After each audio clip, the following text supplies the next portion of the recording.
오늘도 불철주야 음악으로 천하통일을 꿈꾸시는 유튜브 친구 여러분들 안녕하십니까. 정의안입니다만의 정의안입니다. 오늘은 오랜만에 악기 브랜드와 그와 관련된 시대적 배경까지 알아보는 시간으로 마이크의 끝판대장급으로 보통 불리우는 전세계 스튜디오의 표준, 내가 간 스튜디오에 없으면 무언가 가슴 한켠이 시려지게 만드는 노이만 U87, 그리고 그 U87을 탄생시킨 제조회사 노이만을 후벼 파보겠습니다.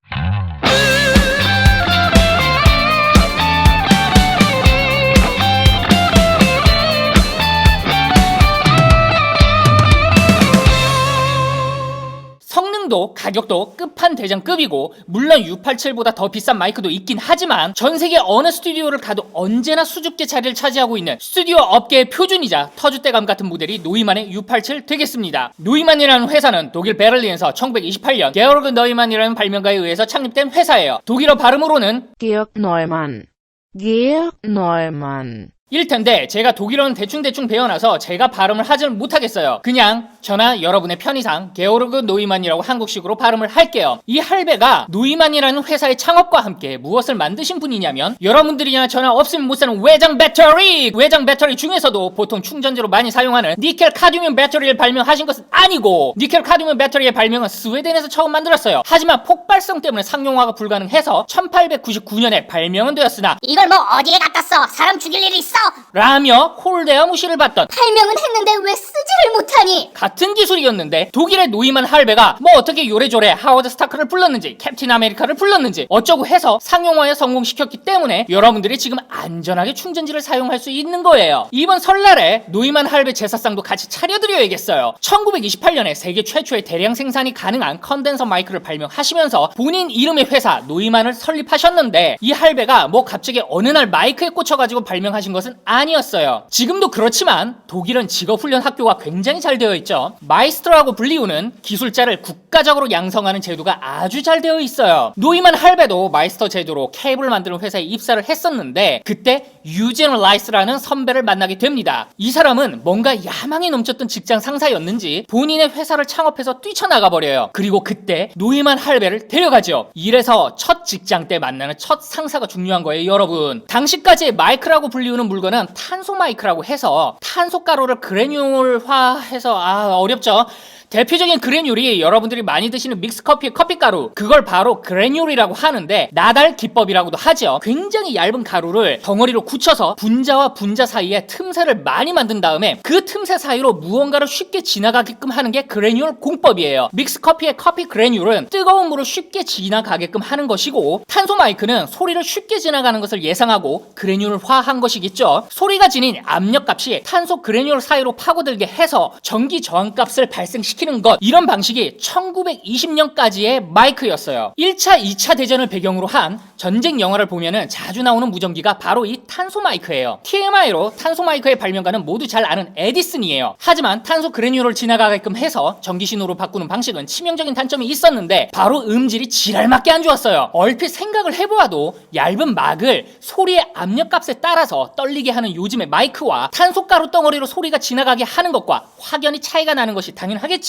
노이만 할배는 대리석 판 위에 탄소 가루를 넣고 두 개의 전극을 보내서 고무로 된 판을 떨리게 하는 방식으로 얇은 사운드를 얻을 수 있는 업그레이드된 탄소 마이크를 개발했어요. 그리고 이 마이크를 라이스 마이크라고 부르게 됩니다. 맞아요. 노이만 할배를 고용한 유진 라이스는 본인의 이름을 갖다 붙인 거죠. 또 심지어 이 마이크는 1923년 10월 29일 독일 라디오 방송이 처음 개국하던 시기에 독일 방송국에 납품까지 했던 마이크예요. 명예가 아니면 돈이라도 많이 주든가, 쥐꼬리만한 월급 주면서 일은 또 오질나게 시키니까 당연히 어떻게 되겠어요? 당연히 본인이 나가서 회사를 차리겠죠. 증명된 기술력도 있겠다, 젊은 패기도 있겠다, 뭐가 무섭겠어요. 그리고 이 시기가 전기 장비를 통한 레코딩이라는 기술이 각광을 받던 시대라서 천운까지 따라준 거죠. 시대의 부흥에 걸맞게 1928년 우리 레드 제플린 형님들의 밴드명의 기원이 된 독일의 비행선 그라프 체펠린이 대서양의 횡단을 마쳤던 그해 11월, 베를린에서 게오르그 노이만이라는 회사를 창업하고 세계 최초의 대량 생산 컨덴서 마이크의 CMV3를 생산하게 됩니다. 이 이름 이름의 유래는 독일어로 컨덴사토와 미크로폰 버슈테이카의 약자로 컨덴서 마이크 증폭기 정도로 해석이 가능해요. 이 CMV3의 모습이 흡사 물병처럼 생겼기 때문에 보틀 마이크라는 별명으로도 불렸다고 하죠. 굳이 저렇게 설계한 이유는 외부 원통 케이스와 소리를 받는 캡슐과 원통 안으로 들어가는 기판을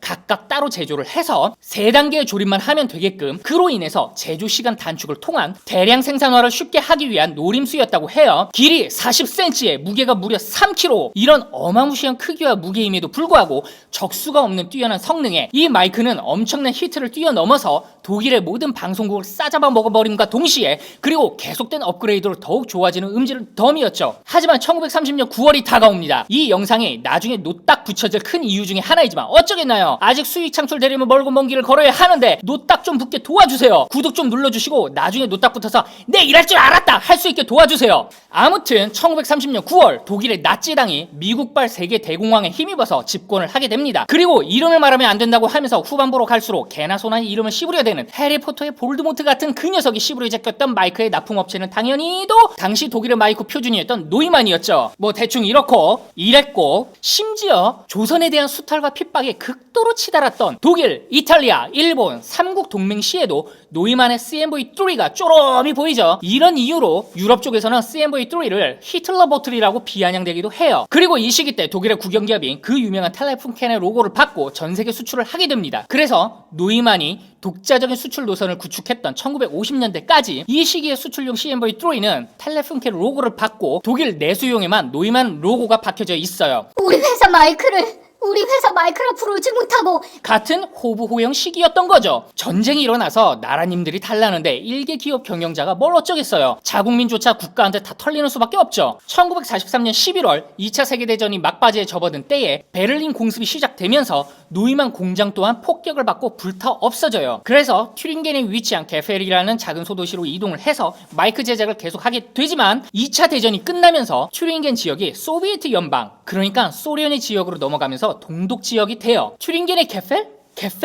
마이크 관심 좀 있으신 분들은 어디선가 들어보셨죠? 그 유명한 마이크로텍 게펠이 동독에 세워졌던 노이만이 전신이었던 거예요. 그리고 독일이 통일을 할 때까지 노이만이라는 이름을 사용하기도 했었지요. 아무튼 연합군이 점령한 베를린의 서쪽, 일명 서베를린에서 노이만 할베는 다시 회사를 차리고 다시 연구를 시작합니다. 1947년 지금처럼 365일 24시간 안정적으로 전력 공급이 불가능하던 시절, 마이크로 들어가는 전압의 안정화를 위해서 카드뮴과 니켈을 이용하다가 얻어 걸린 니켈 카드뮴 충전지의 상용화 기술을 이때 발명을 하기도 했죠. 이를 통해서 같은 해 1947년 전 세계 레코딩 스튜디오를 발칵 뒤집혀 놓는 마이크, 비틀즈와 엘비스 프레슬리, 프랭크 시나트라도 사용한 전설의 그 마이크이자 세계 최초로 녹음 패턴 변경까지 가능하게끔 만든 마이크 U47이 개발은 1947년에 했으나 1949년에 출시가 됩니다. 이 녹음 패턴이라는 것이 무엇이냐면 마이크는 소리를 받는 방향이라는 것이 있어요. 어느 방향에서부터 들어오는 소리에 더욱더 최적화가 되어서 진동판을 떨어줄 것이냐라는 것인데, 이 패턴을 그림으로 보여드리자면 다음과 같아요. 좀 더 옆에서 들어오는 소리도 받을 수 있고,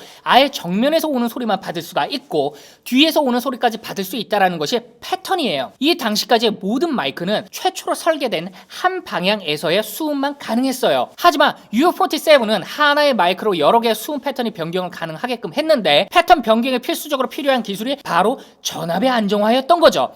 노이만 할베의 빅피처 지렸죠. 일단 마이크의 핵심 부품인 캡슐은 독일 나치당의 입금이 작용되기 전에 초창기 CMV3에서 사용하던 M7 캡슐을 기본으로 제작되어졌으나 U47은 진공관으로 전력 공급을 해줘야 되는 튜브 컨덴서 마이크였어요. 요즘처럼 48V 팬텀 파워를 집어넣어서 구동시키는 컨덴서 마이크는 트랜지스터가 개발되어진 1960년대가 되어서야 등장하는 기술입니다. 아무튼 니켈 카드뮴으로 여차저차 해서 전력 공급의 안정화를 꾀했으니 이 기준에 부합하는 진공관의 공급은 국영기업인 텔레푼켄만이 할 수 있었어요. 생산 규모나 자본력이나 기술력이 되는 업체가 국영기업 말고는 없었던 거죠. 그래서 초창기 U47에는 VF14이라는 텔레푼켄의 진공관이 박혀 있다가 1950년대 후반에 전쟁이 끝난 독일 정부의 사정으로 VF14 진공관의 공급이 끊기게 됩니다. 여기까지 얘기를 들어보시고 이렇게 생각하시는 분들이 있을 거예요. 1947년에 개발되어졌고 1950년대 후반에 공급이 끊겼으며 거의 10년 동안 다른 진공관 업체들의 기술력도 올라갔을 것이고 충분히 대체 대체 가능한 진공관이 있는 것 아니냐. 라고 말이죠. 이 음악 장비 업계는 이런 게 있어요. 분명히 여러 가지 부품들의 기술력은 더 좋아졌겠지만 처음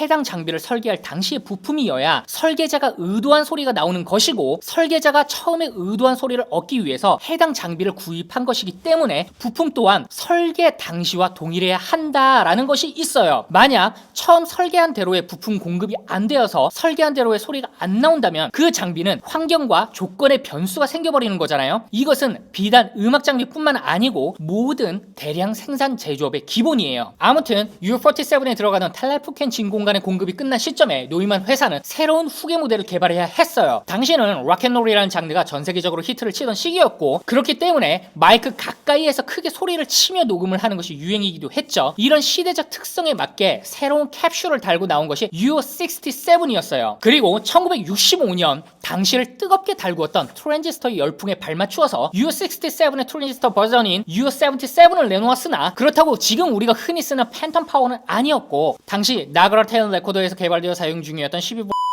이윽고 1966년 전화기 시스템에서 착안하여 동일한 전원 공급으로 진공관이든 트랜지스터든 다이나믹이든 신호 전송의 호환이 가능한 팬텀 파워를 채택한 모델이 그 유명한 U87로 지금은 업계 표준이 되어버린 팬텀 파워를 채택을 하면서 여기저기 두루두루 사용이 가능해졌으니 U77이 서자 느낌이라면 U87이 U67의 실제적 계승 모델이라고도 할 수 있죠. 이 팬텀 파워가 왜 하필 48V로 고정이 되었는지의 배경도 덤으로 얘기를 해드리자면, 노이만 회사에서 한창 U87을 개발 중이던 때에 노르웨이 라디오 방송국에서 연락이 옵니다. 거기 독일 노이만이죠. 아무튼 구텐탁이에요. 여기 노르웨이 라디오 방송국인데요. 우리 라디오 방송국의 비상조명 시스템을 팬텀 파워 시스템으로 꾸며 놓았는데 이게 48V짜리지 뭐예요. 혹시 48V 팬텀 파워를 돌릴 수 있는 스몰 다이어프램 마이크가 개발이 가능할까요? 개발비는 저희가 노르웨이 고등어로 후하게 쳐드릴게요. 그렇게 개발된 KM84 모델을 채용했던 48V 팬텀 파워를 라지 다이어프램의 세 가지 녹음 패턴을 고를 수 있는 모델인 U87에도 적용시키게 된 게 그 시작점이에요. U77은 나그라 테일러 레코드의 전원 공급 장치를 써야 해서 꽤나 거추장스러웠던 데에 비해서 U87은 그 위대하신 비틀즈님과 엘비스 프레슬리와 온갖 락스타들이 사용하던 마이크 U67의 계승 모델이면서 전원 공급도 상대적으로 쉬운 편이었으니 당연히 전 세계 스튜디오에서 앞다투어서 갖다 놓게 되었고, 앞다투어서 여기저기 갖다 놓게 되니까 자연스럽게 팬텀 파워 48V가 업계 표준이 되어버린 거예요. 이런저런 업계 표준을 만들던 노이만에서 1983년 트랜스포머가 없는 모델들을 개발하기 시작하는데, 그게 트랜스포머 리스 마이크로폰의 약자인 TLM 시리즈들이에요. 트랜스포머가 없는 모델들이란 얘기죠. 이 트랜스포머가 한국말로 하면 변압기인데, 전기 신호로 내보내는 부분을 장비에 박아 넣어서 아예 전기 신호까지 설계자가 의도한 대로 사운드를 뽑아내겠다, 뭐 이런 게 목적이에요. 마이크 음색에 개성이 있냐 없냐, 그러니까 착색이 되냐 안 되냐를 좌우하는 부품이기도 하죠. 그렇다면 이 트랜스포머가 없으므로 어떤 장점이 있냐면,